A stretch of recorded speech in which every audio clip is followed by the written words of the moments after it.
जय हिंद दोस्तों, जानवर से आपका स्वागत है। मैं विनेश कुमार सिंह आज पढ़ाने वाला है टारगेट क्वेश्चन बैंक। हाँ, नो डाउट सीधे करने वाला है टिक आउट जो 2023 के एग्जाम में आप लोग को बहुत मददगार होगा, एकदम से बहुत मददगार साबित होने वाला है। क्योंकि प्रीव्यू पेपर से मालूम चल जाता है कि इसी टाइप का प्रश्न आने वाला है, एकदम वही आ भी जाता है। तो नो डाउट सीधे करना होगा टिक आउट। तो देरी किस बात थी, वीडियो करते हैं स्टार्ट।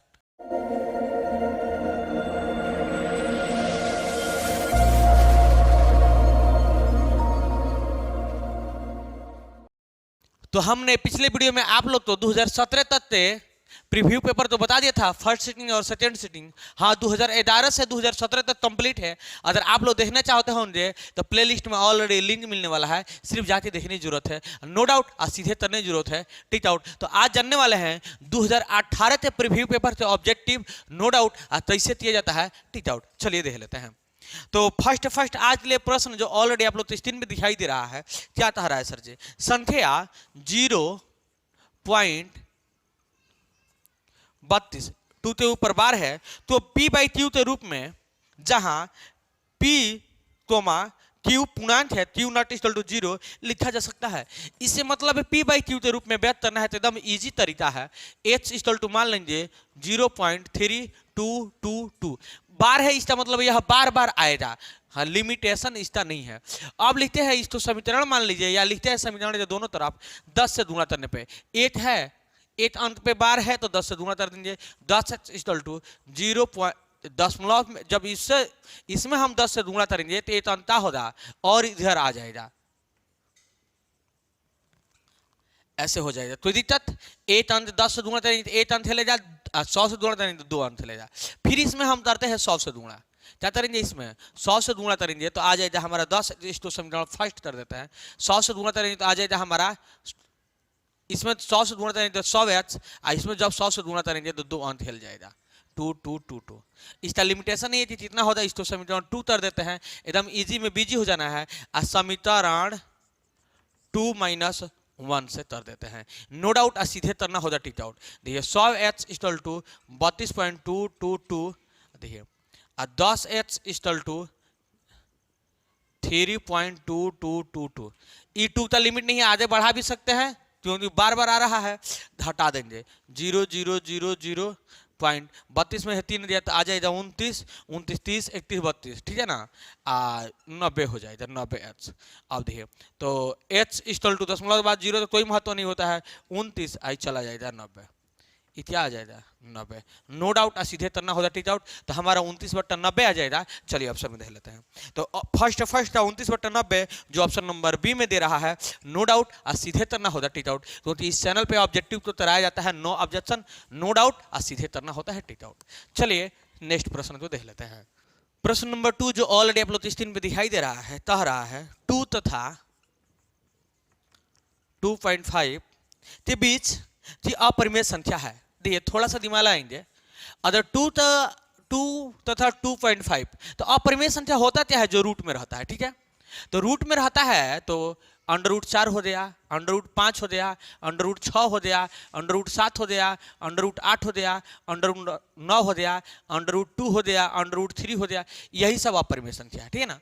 अब तो 2 तथा 2.5, अब 2 का वर्गमूल बहुत, 2 का वर्गमूल 8 से बहुत कम हो जाए, इसको देना 2। तो 2 यहाँ पे देख रहे हैं तो यह देखिए √4 क्या है? 2 के बराबर है। देखिए यहाँ पे √4 क्या है? 2 के बराबर है, क्योंकि इसका वर्गमूल निकालेंगे तो 2 आएगा। अब इसका मतलब जो √4 से ही ज्यादा जो संख्या आएगा जो 2.5 से बड़ा होगा, एकदम इजी में बिजी हो जाना। देखिए ज्यादा दिमाग लगाने वाला हम नहीं बता रहे हैं। अब देख इसका मतलब इसके पास क्या आ रहा है? √4 के बाद √5 आ रहा है, इसका मतलब राइट आंसर √5 ही होना चाहिए। अगर √9 देखते हैं, यहाँ पे देखिए √9 देखते हैं तो √9 का वर्गमूल होता है 3, जो 2.5 से बड़ा होगा। तो जब इसके बीच में आएगा तो क्या आएगा? या तो √9 4 ये इसी के बीच में आना चाहिए। √4 और √9 के ही बीच में आना चाहिए, क्योंकि √3 क्या हो रहा है, 3 क्या हो रहा है, ज्यादा हो जा रहा है, हम तो 2.5 ही चाहिए। तो इसमें से इतना में से जो भी दिया होता है वही हमारा राइट आंसर होता है, क्योंकि उसी के बीच में आना चाहिए, ठीक है ना। √ देखिए अगर इसका निकालेंगे √9 का वर्गमूल निकाल रहे तो 3 आता है, हम तो 2.5 से बड़ा हो गया, तो यही ना सब हो जाए, छोटा यही ना आ रहा है, तो हमारा राइट आंसर क्या होता है, इतना में से देख लेते हैं, तो ही दे रहा है कि ऑप्शन में नहीं दे रहा है। तो ऑप्शन नंबर बी में दे रहा है √5, तो हमारा राइट आंसर क्या होता है √5, क्योंकि √4 का वर्गमूल होता है 2, √5 का वर्गमूल 2.2 होगा, ठीक है ना। निकालिएगा 2.2 आएगा, नो डाउट सीधे करना होगा, टी आउट, हमारा राइट आंसर यही होगा, क्योंकि √ यह दे रहा है, देखिए √22.5 दे रहा है, जो ऑप्शन नंबर सी में दे रहा है, तो यह तो होगा नहीं, क्योंकि 50-25 होता है, 4×4=16 होता है, 4 से भी अदर √16 से भी ज्यादा है, देखिए और 16 का वर्गमूल होता है 4, तो यह तो 2 और 2.5 से ज्यादा बड़ा हो जा रहा है, तो यह भी आंसर होने वाला नहीं है। √D में भी दे रहे हैं, जो ऑलरेडी आप लोग टेस्टिंग में दिखाई देगा 12.5। अब बताइए 3 × 9 होता है, √9 से भी बड़ा हो रहा है कि नहीं, हो रहा है ना, तो हमारा राइट आंसर क्या होगा ऑप्शन नंबर बी, जो √5 दे रहा है, नो डाउट सीधे करना होगा, टिक आउट, ऑप्शन से ही समझ जाते हैं। चलिए नेक्स्ट प्रश्न देखते हैं। हाँ, थोड़ा सा ध्यान देना पड़ेगा, समझना पड़ेगा, क्योंकि समझिएगा नहीं तो फिर डाउट क्लियर कहाँ से होगा, तो नो डाउट सीधे टिक आउट कैसे कर पाइएगा। 3 नंबर प्रश्न है कि निम्नलिखित में से कौन सा कथन सत्य है या सही है, सत्य है। 2 अपरिमेय संख्याओं का गुणनफल हमेशा अपरिमेय होता है, 2 अपरिमेय संख्याओं का गुणनफल हमेशा अपरिमेय संख्या होता है।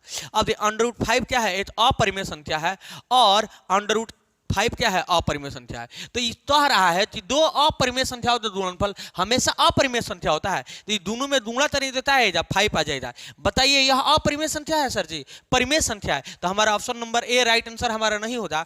ऑप्शन नंबर बी देखते हैं, कह रहा है एक परिमेय और एक अपरिमेय संख्या का गुणनफल हमेशा अपरिमेय संख्या होता है। तो आप लोग ऑलरेडी पढ़े होंगे, 2 परिमेय संख्या है, √5 अपरिमेय संख्या है, तो इसका गुणनफल क्या है 2 √5, यह जो अपरिमेय संख्या है। तो आप लोग तो ऑलरेडी याद होगा कि परिमेय संख्या और अपरिमेय संख्या का गुणनफल सदैव अपरिमेय संख्या होता है। परिमेय संख्या और अपरिमेय संख्या का अंतर हरदम हमेशा अपरिमेय संख्या होता है।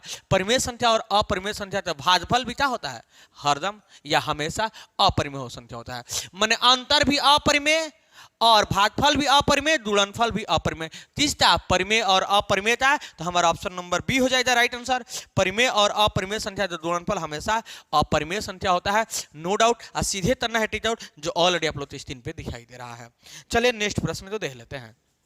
कह रहा है नेक्स्ट प्रश्न, यदि n एक प्रतिर्थ संख्या है, यदि n एक प्रतिर्थ संख्या है तब √n है, तब √n क्या है, हमेशा प्रतिर्थ संख्या है। क्या यह हमेशा प्रतिर्थ संख्या के रूप में आएगा, परिमेय और अपरिमेय के रूप में नहीं आएगा, पूछ रहा है। तो हमारा ऑप्शन नंबर ए सही नहीं होगा। ऑप्शन नंबर बी में कह रहा है यह हमेशा हमेशा अपरिमेय होगा। अब बताइए √4 आ जाए तो परिमेय नहीं आ जाएगा, ऐसा थोड़ी है कि ये अपरिमेय आ रहा है, तो परिमेय भी आ सकता है, अपरिमेय भी आ सकता है। इसका मतलब ऑप्शन नंबर बी भी हमारा सही आंसर नहीं होगा। ऑप्शन नंबर सी देखते हैं, हमेशा परिमेय संख्या होगा। अच्छा √5 कर दिए तो बताइए यह परिमेय संख्या है, नहीं है, तो इसका मतलब यह हमेशा परिमेय भी नहीं होगा और हमेशा अपरिमेय भी नहीं होगा, हमेशा प्रतिर्थ संख्या भी नहीं होगा। तो सर जी क्या होगा, ऑप्शन नंबर डी तो देते हैं, तभी प्रतिर्थ होगा तो तभी अपरिमेय होगा। तो हमारा राइट आंसर होगा option number D, no doubt. सीधे करना है टिक आउट, तभी प्रतिर्थ संख्या के रूप में आ जाएगा और तभी अपरिमेय संख्या के रूप में आ जाएगा। जैसे √5 आ गया अपरिमेय संख्या है, तो हमारा राइट आंसर होगा 4 नंबर था option number D, no doubt. सीधे करना होगा टिक आउट। चलिए 5 नंबर सवाल तो देख लेते हैं। 5 नंबर सवाल है, यदि प्रथम 1 3 9 8 6 अभाज्य संख्याओं का योग n है, तब n हमेशा भाज्य होगा। n क्या होगा, हमेशा भाज्य। पहले फर्स्ट समझते हैं कि भाज्य संख्या और अभाज्य संख्या क्या कहते हैं। इतना रहा है कि 13,986 अभाज्य संख्याओं का योग, 13,986 अभाज्य संख्याओं का योग n है, तो n हमेशा भाज्य होगा, यही ना बोल रहा है। तो भाज्य और अभाज्य संख्या के बारे में जानते हैं। भाज्य संख्या कहते हैं जिसका अपवर्तक 2 से ज्यादा हो, जैसे 8 1 से भी कट जाएगा, 2 से भी कट जाएगा, 4 से भी कट जाएगा और 8 से भी कट जाएगा। देखिए यह 3 संख्या से कट रहा है, तो इसका अपवर्तक क्या है, 2 से ज्यादा है। और अभाज्य संख्या जिसे कहते हैं जिसका अपवर्तक मात्र 2 हो, मतलब 8 स्वयं से कटे और 8 से कटे। जैसे 2 तो 2 जब कटेगा तो या तो 2 से कटेगा, नहीं तो 8 से कटेगा। जिसका अपवर्तक 2 हो उसको क्या कहते हैं हम, अभाज्य संख्या कहते हैं। समझ में आ रहा होगा, बुझा रहा होगा। अब कह रहा है कि 13,986 अभाज्य संख्याओं का योग n है, तो n एक भाज्य हो जाती, अभाज्य होता। यहाँ पे देखिए थोड़ा सा, प्रथम से कह रहा है तो 2 प्रथम अभाज्य संख्या है, 2 है, 3 है, 5 है, 7 है, 11 है और क्या है सर जी, डॉटो ऐसे ही 13,986 संख्या कह रहा है। अब इसमें पहला जो है वो सम है, पहला क्या है, सम संख्या है और सब क्या है, विषम संख्या है। तो थोड़ा सा दिमाग लगाइए, पहले सम जोड़ते हैं और विषम जोड़ते हैं तो क्या आता है, तो 3 + 2 = 5। सम विषम भी क्या रहा है, हमारा हरदम विषम आ रहा है। अच्छा चलिए 2 तो विषम जोड़ते हैं, तो 3 + 5 क्या आ रहा है, 8, सम आ गया। 2 तो विषम जोड़ रहे हैं तो हमारा क्या आ रहा है, सम आ रहा है। सम संख्या और विषम संख्या जोड़ रहे हैं तो हमारा विषम आ रहा है। मगर हमें इससे मतलब नहीं है, हमें देखना है क्या, 13,986 संख्या अभाज्य संख्याओं का योग क्या होगा। अब देखते, यह तो प्रथम हमारा सम हो गया। अब 3 ठो जोड़ते देखते हैं, अभी 13,986 की बात कर रहा है, तो 3 + 5 + 7 है, जोड़िए 5 3 8 है, 8 7, 5 3 8 है, 8 7 15 हो जाएगा, 8 7 होगा 15 हो जाएगा। अब 15 में हो रहा है एक और उसमें सम संख्या लगा दें जो यह है, तो क्या हो जाएगा, 17 हो जाएगा। तो यह एक क्या आ गया, अभाज्य संख्या आ गया। भाज्य तभी होगा, नहीं होगा। अब देखिए इसी तीनों तो जोड़िए, 3 2 5 5 5 3 3 2 5 5 5 10 10 जोड़ दीजिए तो आ जाएगा 10 7 17। देखिए इसका मतलब एक सम जोड़ देने से अगर तीसरी संख्या में जोड़ रहे हैं, मतलब 3 से ज्यादा हो रहा है, 4 से ज्यादा हो रहा है, तो उसमें क्या आ रहा है, हमारा भाज्य नहीं आ रहा है, अभाज्य आ रहा है। इससे मालूम यह सिद्ध हो रहा है कि जो भी n जो संख्या आएगा वह क्या होगा, अभाज्य संख्या ही होगा, भाज्य संख्या नहीं होगा। चलिए ऑप्शन में देख लेते हैं, सम नहीं होगा बल्कि क्या होगा, वह विषम संख्या होगा, क्योंकि विषम संख्या से ही भाज्य, ठीक है ना। अब देखिए जैसे हमने यहाँ पे भाग किया, जोड़ा तो आया 17, तो यह विषम आ रहा है, तो विषम होना चाहिए। चलिए ऑप्शन में देख लेते हैं। तो देखिए 6 दे रहा है, तो 6 क्या है, सम है, यह तो भाज्य है, तो यह भी राइट आंसर नहीं होगा। 4 दे रहा है तो यह भी राइट आंसर नहीं होगा। 8 दे रहा है तो यह भी राइट आंसर नहीं होगा, क्योंकि यह भी सम है और क्या है, भाज्य संख्या है। हमारा क्या आएगा, भाज्य संख्या ही भाज्य संख्या से विभाजित हो जाए, तो हमारा राइट आंसर होना चाहिए भाज्य संख्या। देख लेते हैं, ऑप्शन नंबर डी दे रहा है, इनमें से कोई नहीं, तो हमारा राइट आंसर क्या होता है, इनमें से कोई नहीं, नो डाउट, सीधे करना होता टिक आउट। चलिए 6 नंबर प्रश्न तो 6 नंबर प्रश्न तो देख लेते हैं। चलिए 6 नंबर प्रश्न आता रहा है। 6 नंबर प्रश्न आ रहा है, बहुपद y³ - 2y² - √3y + 1/2 का घात है। तो देखिए जो सबसे उच्चतम होता है ना मान, पावर, उसी को घात के रूप में गिनती किया जाता है। यहाँ पे 2 है, यहाँ पे क्या है, 3 है, तो यही हमारा होगा राइट आंसर 3, क्योंकि जो सबसे ज्यादा होगा वही घात के रूप में गिनती होता है। तो यह कौन सा बहुपद है, त्रिघात बहुपद है। इसका घात कितना है, 3 है, नो डाउट, सीधे करना होगा टिक आउट। चलिए ऑप्शन में देख लेते हैं। तो ऑप्शन नंबर सी में दे रहा है, नो डाउट, सीधे कर देना है टिक आउट। चलिए ऑप्शन नंबर प्रश्न नंबर 7 को देखते हैं। प्रश्न नंबर 7 ज्यादा नहीं करेंगे बात। चलिए 7 नंबर प्रश्न क्या कह रहा है। 7 नंबर प्रश्न कह रहा है, एक द्विघात बहुपद के शून्यान्तों का योग तथा गुणनफल 2 -15 है तो बहुपद है। शून्यान्तों का योग तथा गुणनफल, शून्यान्तों का योग मतलब अल्फा + बीटा = 2, और शून्यान्तों का गुणनफल मतलब अल्फा × बीटा = -15। तो कह रहा है बहुपद हो रहा है। तो बहुपद बनाने का फॉर्मूला होता है h² - alpha + beta h + alpha × beta, no doubt, सीधे करना होगा टिक आउट। चलिए h² अल्फा + बीटा का मान हमारा 2 दे रहा है, तो 2 दे देते हैं। h है तो h, प्लस है तो प्लस, अल्फा × बीटा का मान -15 दे रहा है तो -15 देते हैं। गुणा करेंगे तो -2h आ जाएगा, प्लस माइनस -15। चलिए ऑप्शन में देख लेते हैं, h² - 2h - 15 दे रहा है कि नहीं दे रहा है। h² -2h -15 जो ऑप्शन नंबर बी में दे रहा है, नो डाउट सीधे करना होगा, टिक आउट। चलिए 8 नंबर प्रश्न तो देख लेते हैं कि 8 नंबर प्रश्न का राइट आंसर क्या होगा वही जो आप जानिएगा सही सही 8 नंबर प्रश्न क्या कह रहा है।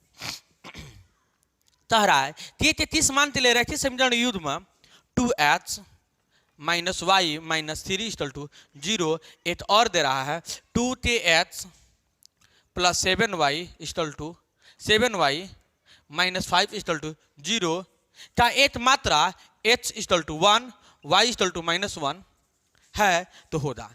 मतलब इसमें क्या मान ज्ञात करना है। देखिए दिल करे तो इसमें भी रख सकते हैं, इसमें भी रख सकते हैं, h और y का मान आंसर आने के लिए तैयार हो जाएगा।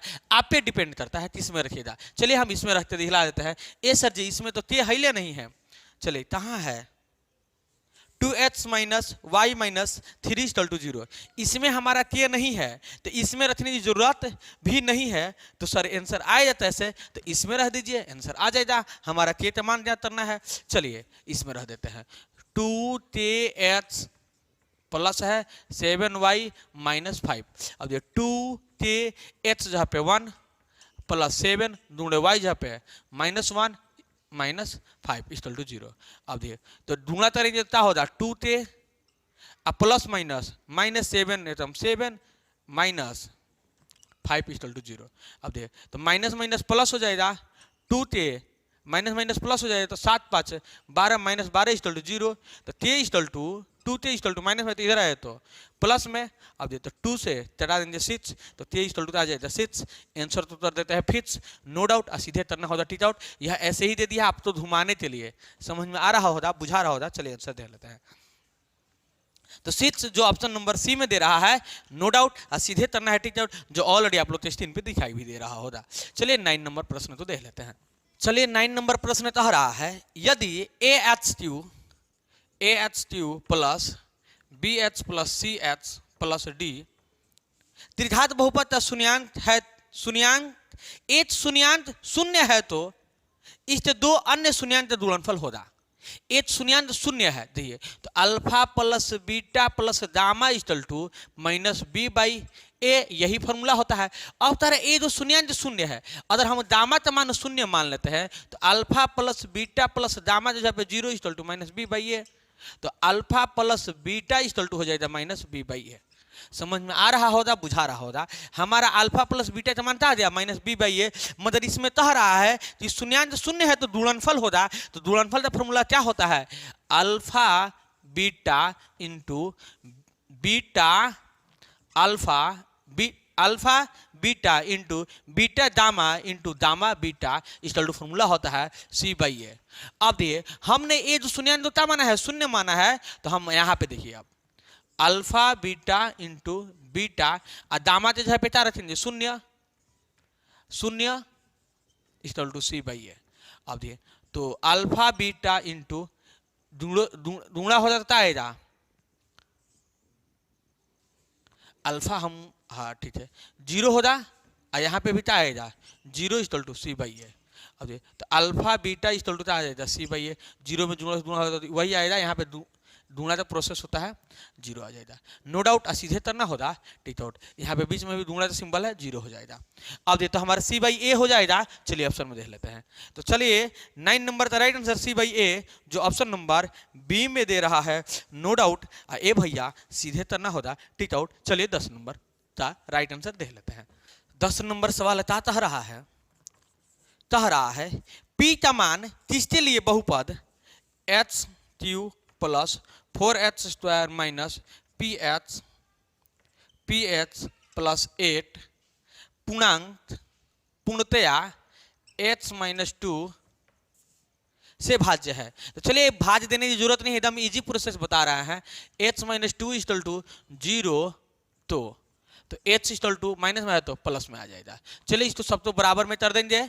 तो ph = लिख लेते हैं इसको h³ plus 4h² ph plus 8। अब देखिए तो h जगह पे अब हम 2 रखेंगे, h जगह पे क्या रखेंगे 2 रहेंगे, तो 2³ प्लस 4 दूणे 2 का square minus p2 plus 8। h जहाँ पे हमने 2 रखा है, देखिए h माइनस 2 इक्वल टू 0, तो माइनस में तो बराबर इधर है तो प्लस में हो जाएगा। 2 दूना 4, 4 दूना 8, 2 दूना 4, 4 दूना 8, 3 बार करेंगे तो 8 हो जाएगा। 4 से 4 2 दूना 4 माइनस 2p प्लस 8। आप देखिए तो 8 आप प्लस 4 चौथा 16 माइनस 2p प्लस 8।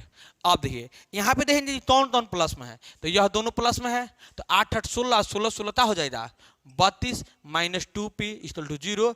तो minus 2p equal two plus में है तो इधर आया तो माइनस में माइनस माइनस कैंसिल, 2 से हटा देंगे तो आ जाएगा 16, तो p इक्वल टू हमारा आ जाएगा 16, नो डाउट। और सीधे करना होगा टिक आउट। चलिए ऑप्शन में दे लेते हैं, तो p इक्वल टू 16 जो ऑप्शन नंबर डी में दे रहा है, नो डाउट ए भैया सीधे कर देना है टिक आउट। तो आज के वीडियो में इतनी ही, फिर मिलेंगे नेक्स्ट वीडियो में। हाँ, अदर किसी प्रकार की डाउट प्रॉब्लम रजन परेशानी हो जाए, कमेंट बॉक्स आपके नाम क्या है कमेंट बॉक्स में कमेंट करना ना भूलिएगा। और हमारे चैनल पर नए होंगे तो चैनल को सब्सक्राइब कर दीजिएगा। हाँ, बेल आइकन भी जरूर बजा दीजिएगा क्योंकि ताज़ा नोटिफिकेशन आपको मिलते रहेगा। तब तक के लिए बाय बाय, टाटा, जय हिंद।